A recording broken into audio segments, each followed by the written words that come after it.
Renting or owning? Hey guys, today I want to do a video on renting versus owning and my plans and thoughts. If you haven't seen already, I did a video on my game plan for adoption, and in that I talked about paying down my debt and then buying a home. And since then, and since looking into schooling and stuff, which I also did a video on, all the links will pop up in the cards. But since then I was looking into schooling and like resources and stuff, because if you don't know, I am planning on adopting a child with Down syndrome, and I just have been more confused lately.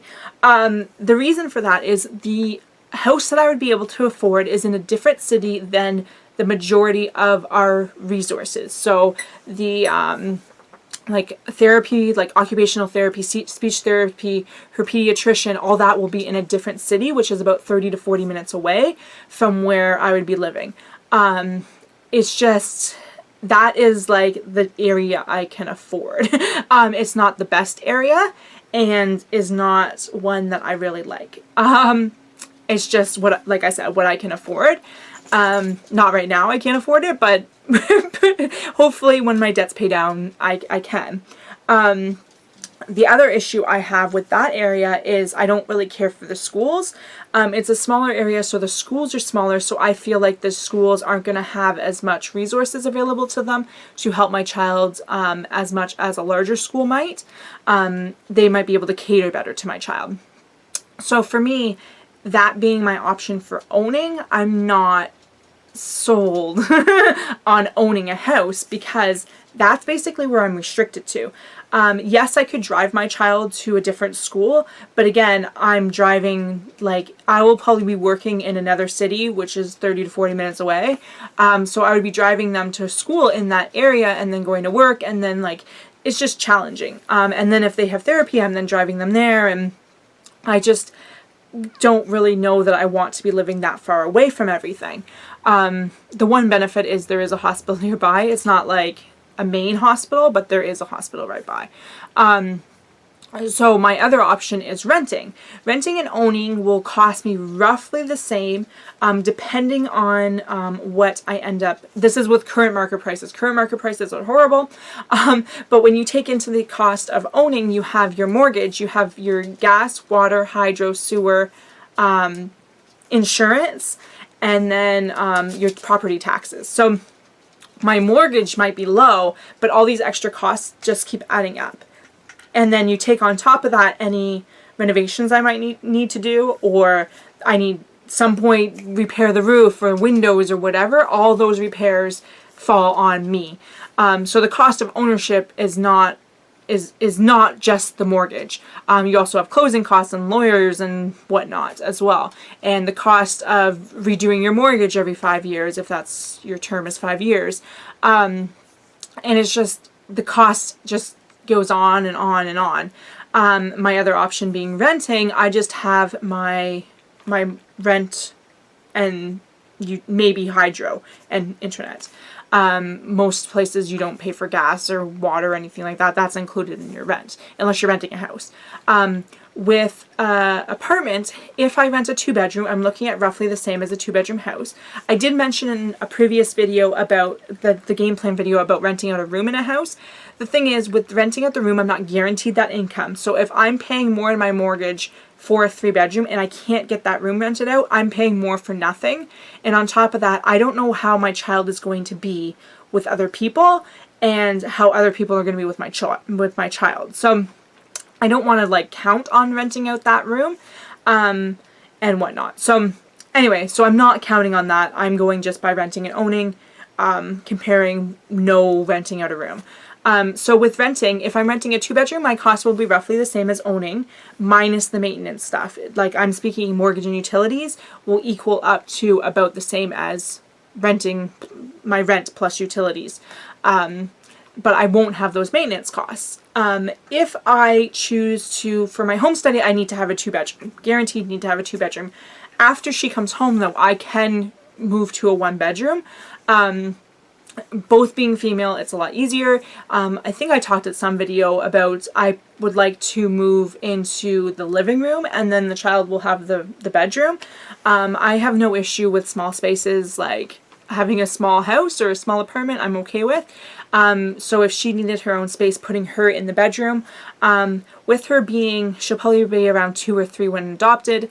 So I don't know how she's going to be, and she might want to share a room. So I might end up putting her in the same room with me in the end anyway. And in that case, if we move to a 1-bedroom, it won't probably change. We'll just shove both beds in there.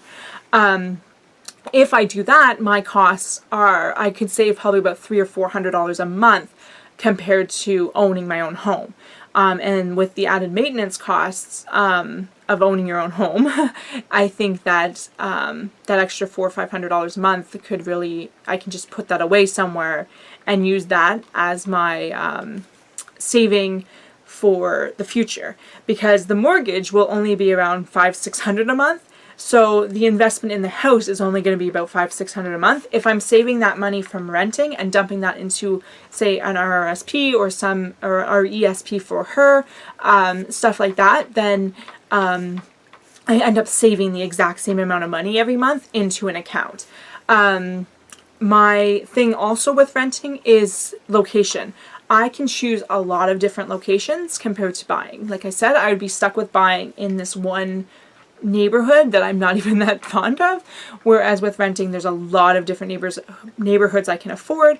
A lot of these complexes have a playground and some have pools, so the added extras of having stuff like that and whatnot, and like built-in basically friends, because if I'm living in a complex with other families, she could possibly make friends with some people and whatnot. So I can also pick based off the school. If there's a school I know that I want her to go to, I can choose my apartment according to that and whatnot. So I'm not totally set on buying. I'm not totally set on renting.